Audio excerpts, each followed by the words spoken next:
In this presentation, you are going to learn how to do a dramatistic analysis of a poem using a tool called the Pentad.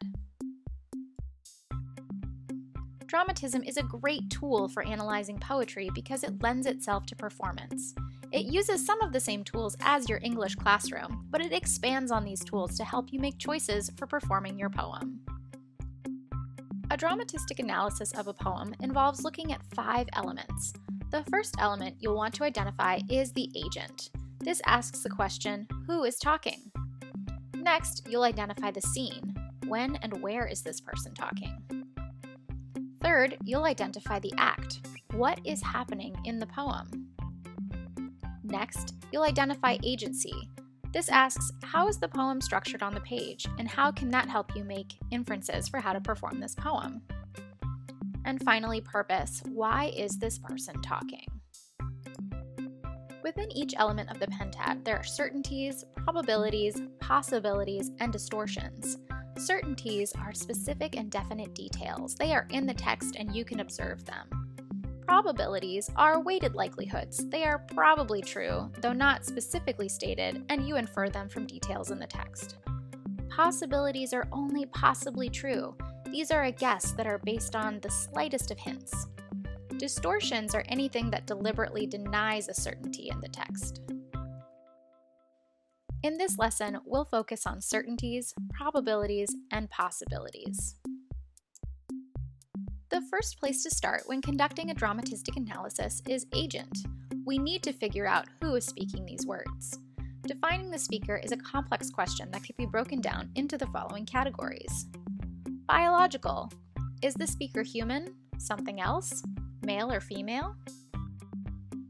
Physical. What are the specific physical qualities of the speaker? What's their height, weight, coloring, physical state of health? Social. What is the person's economic status and/or profession? What is their religion? What are their family relationships like? Dispositional. What is the basic bent of this character's personality? What is their customary mood or life attitude? Psychological.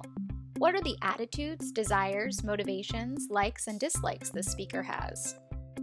And finally, moral. Is this character good or bad?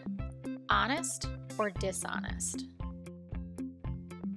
Now that we've figured out who is talking, we need to figure out the location or specific situation in which the speaker is speaking. This is the scene. With scene, we must ask ourselves, what's the time of day? The season? What year is it? Is this a specific area or location? And does this change throughout the poem? To whom is the speaker speaking? To themselves? Another person, present or implied? To a generalized group? Once you've identified the agent and the scene, it's time to focus on the act. There are many kinds of actions a speaker can do in a poem. Perhaps they are remembering an event, telling a story, observing an occurrence, or giving advice. They may also be taking physical actions while they are speaking. Agency is the way a poem is structured on the page. This includes the number of stanzas, line length, width of the margins, and use of poetic devices like rhyme, rhythm, and repetition. The reason we look at agency is because it can give us clues about the rate of speech, pauses, emotional states, and physical movement of the speaker. The fifth element in the Pentad is purpose. It asks, why is the speaker talking?